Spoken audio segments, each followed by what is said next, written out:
ఇక్కడ దేవుడు అంటాడు, ఇదిగో నిబంధనగాను అన్య జనులకు వెలుగుగా నిన్ను నియమించి ఉన్నాను. కొర్నేలు ఇంటి నిండా జనం ఉండారండి. కొర్నేలు ఇంటి నిండా ఉండారు. ఎందుకంటే చాలామందిని పిలిపించుకున్నాడు.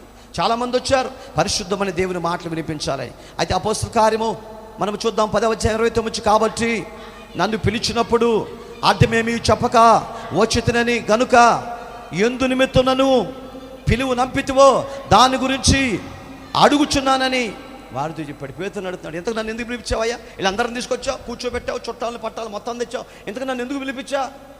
ఇప్పుడు నేను పాస్టర్ గారి దగ్గరికి వచ్చి, పాస్టర్ గారిని నన్ను ఎందుకు పిలిపించానంటే ఏం చెప్తారండి పాస్టర్ గారు? హలో, ఇప్పుడు పాస్టర్ గారు నన్ను ఎందుకు పిలిపించానంటే ఏం చెప్తారు పాస్టర్ గారు? ఎందుకు పిలిపించారు? వాక్యం చెప్తాకేనా? మరి పేతురు గారు ఏంది ఈ మాట అంటాడు? అయ్యా నన్ను ఎందుకు పిలిపించావు ముందు అది చెప్పరాదు అంటాడు. అప్పుడు ఏం జరిగిందో చూద్దాం. అందుకు కొర్నేలి 4 దినముల క్రిందట పగలు 3 గంటలకు ప్రార్థన చేయుచుండగా ప్రకాశమైన వస్త్రములు ధరించుకుని ఒకడు నా ఎదుట నిలిచి, కొర్నేలి నీ ప్రార్థనలు వినబడిను, నీ ధర్మకార్యములు దేవుని సముఖమందు జ్ఞాపకము ఉంచబడి ఉన్నవి గనుక నీవు యొప్పేకి వర్తమానము పంపి పేతురును మారు పేరు కలిగిన సీమోను పిలిపించుము.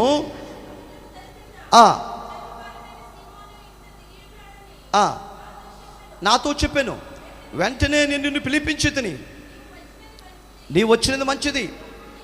ప్రభు నీకు ఆజ్ఞాపించినవన్నీ వినుటకై ఇప్పుడు మేమందరము దేవుని ఎదుట ఎక్కడ కూడి ఉన్నామని చెప్పగా అందుకు పేతురు నోరు తెరిచి ఇట్లా, నేను దేవునికి మహిమ కలుగును గాక.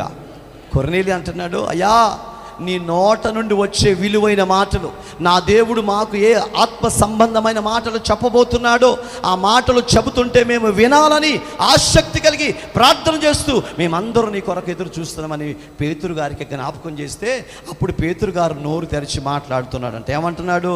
దేవుడు పక్షపాతి కాడని నిజముగా గ్రహించి ఉన్నాను. గట్టిగా చప్పట్లు కొడదామా?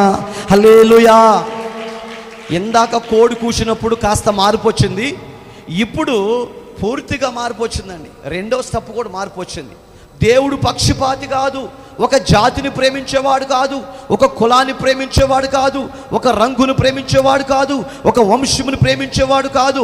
ప్రతి ఒక్కరూ దీవించబడాలని, ప్రతి ఒక్కరూ ఆశీర్వదింపబడాలని అందరి నిమిత్తమై ఆయన నలగగొట్టబడ్డాడు. అందరి నిమిత్తమై ఆయన శిక్ష అనుభవించాడు. అందరి నిమిత్తమై శాపమును అనుభవించాడు. ప్రియులారా, అందరి నిమిత్తమై నీ మీద ఉన్న శాపాన్ని కొట్టివేయటము కొరకై ఆఖరి రక్తబొట్టు వరకు కాచాడు. ప్రియులారా, దేవుడు పక్షపాతి కాదని పేతురు గమనించాడంటండి. దేవునికి మహిమ కలుగును గాక. తర్వాత మాట చూద్దామా? ప్రతి జనములోనూ ఆయనకు భయపడి నీతిగా నడుచుకుని వారిని ఆయన అంగీకరించుని. రాత్రి గమనించండి ప్రియులారా, ఉపవాసాలు ఉన్నటువంటి వారిని దేవుడు అంగీకరిస్తాడా? ఉపవాసములు ఉన్నటువంటి వారిని కాదండి. ఎవరినంట? యేసుకి భయపడి ప్రార్థన చేయుటలోను, ప్రార్థించుటలోను, సహవాసములోను, సంఘారాధనలోను, సంఘ పరిచర్యలోను, కష్టములోను, నష్టములోను, ప్రతి విషయములో సావుకుడికి వెన్నంట ఉండి అనేక దేవారాత్రులు ప్రార్థన చేస్తూ దేవుడిచ్చిన సంఘాన్ని కాపాడుకుంటూ ఇదిగో అంతవరకు ఎవరైతే భయం కలిగి భక్తి కలిగి యేసయ్య కొరకు జీవిస్తూ ఉంటారో వారి కొరకు నా దేవుడు ఎదురు చూస్తున్నాడు. హల్లెలూయా. ఇక్కడ ఎవరన్నా చెప్పండి, నా కొరకు యేసయ్య ఎదురు చూస్తున్నాడని? చెప్పలేం. ఎందుకని?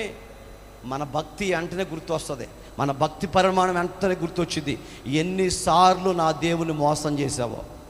ఆదివారం రెడీ అయ్యి ప్రార్థనకి వెళ్దాం అనుకుని కూడా కాసేపు పడుకుందామని ప్రార్థన అయిపోయిన తర్వాత లేచినటువంటి వ్యక్తులు లేకపోలేదు. హల్లెలూయా. చిన్న చిన్న విషయాలకి ప్రార్థన ఎగ్గొట్టి దేవునికి దూరం అయిపోయిన వ్యక్తులు లేకపోలేదు. ప్రియులారా, ఇక్కడ ప్రభు అంటాడు, నీతిగా నడుచుకున్నటువంటి వ్యక్తులను దేవుడు ఏం చేస్తాడంటండి? అంగీకరిస్తాడు. మిగిలిన వాళ్ళని త్రోసివేస్తాడు.